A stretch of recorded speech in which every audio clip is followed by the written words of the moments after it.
উন্নত মানের ভারতীয় থ্রি পিসের দাম মাত্র ৪৮ টাকা আর সাধারণ মানের থ্রি পিসের দাম ৪০ টাকা। সালোয়ার কামিজের দাম আরও কম, মাত্র ১৮ টাকা। মেয়েদের টপস মাত্র ১১ টাকা এবং উন্নত মানের ভারতীয় শাড়ির দাম প্রতি পিস মাত্র ৬০ টাকা। মেয়েদের সবচেয়ে দামি পোশাক হল লেহেঙ্গা, যা কিনা মাত্র ১০৫ টাকা। গর্জিয়াস লেহেঙ্গার দাম একটু বেশি, সেটাও মাত্র ১২০ টাকা। শুনে নিশ্চয়ই কল্পকাহিনী মনে হচ্ছে, তবে বাস্তবে সম্প্রতি চট্টগ্রামের টেরি বাজারে জামাকাপড়ের এই দাম জানা গেছে, যার কারণে এখন জনমনে প্রশ্ন, সেই একই জামা আমরা কেন হাজার লাখ টাকা খরচ করে ক্রয় করছি? শুধু মেয়েদের নয়, ছেলেদের পোশাকেও আছে একই মূল্যের ছড়াছড়ি।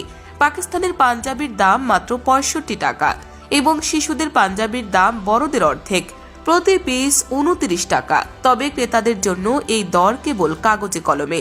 বাংলাদেশে এসব পোশাক কিনতে হলে অন্তত ৫০ থেকে ১০০ গুণ বেশি দাম গুনতে হবে। উদাহরণস্বরূপ, চট্টগ্রামের আফাম প্লাজায় পাকিস্তানের সাধারণ থ্রি পিস বিক্রি হচ্ছে ২.৫ থেকে ৩,০০০ টাকায়। সম্প্রতি সংবাদ মাধ্যমের প্রতিবেদন অনুযায়ী জাতীয় রাজস্ব বোর্ডের তথ্য ভাণ্ডারে আমদানির এমন চিত্র মিলেছে। কম মূল্যে পোশাক আমদানি নিয়ে বাংলাদেশ ট্রেড অ্যান্ড ট্যারিফ কমিশনের এক প্রতিবেদনের পর এই বিষয়ে আলোচনায় এসেছে। এসব পোশাক আনা হয়েছে ঈদের বাজারে বেচা কেনার জন্য।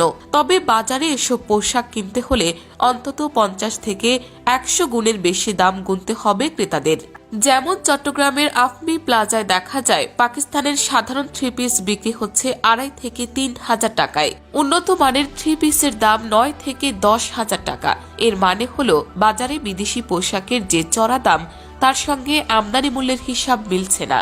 প্রথম আলোর প্রতিবেদন থেকে জানা যায়, এত দাম দরে পোশাক আমদানির নজির তৈরি করেছে অনেক প্রতিষ্ঠান। এর মধ্যে মেয়েদের পোশাক এনেছে ঢাকার ভাটারার ভিক্টোরিয়া ইন্টারন্যাশনাল, এলিফ্যান্ট রোডের AR ইন্টারন্যাশনাল ও পান্থপথের প্রতিষ্ঠান এভার গ্লোবাল। ছেলেদের পাকিস্তানের পাঞ্জাবির র্যাকোটা নিজেদের করে রেখেছে ঢাকার খিলখ্যাতের একটি ট্রেড ইন্টারন্যাশনাল। বাচ্চাদের পাঞ্জাবির র্যাকোটা ঢাকার নিউ মার্কেটের এক এন্টারপ্রাইজের। এরকম বহু আমদানিকারকের নাম আছে তালিকায়। সম্প্রতি বন্ধুত্বের হাত বাড়ানো দেশ পাকিস্তান থেকে একটি ট্রেড ইন্টারন্যাশনাল ১৬ মার্চ শাহজালাল আন্তর্জাতিক বিমানবন্দর দিয়ে ৬৫ টাকা প্রতি পিস পাঞ্জাবি আমদানি করেছে। অবশ্য এই দর অবিশ্বাস্য কাস্টম কর্মকর্তাদের কাছে। এজন্য ঢাকা কাস্টমস কর্তৃপক্ষ ৬১০ টাকা মূল্য ধরে শুল্কায়ন করেছে। তাতে প্রতি পিস ৬২২ টাকা শুল্ক কর আদায় করেছে কাস্টমস। আমদানিকারক প্রতিষ্ঠানটি $1 থেকে $2 মেয়েদের থ্রি পিস আমদানি করেছে প্রায় ৭০,০০০ পিস।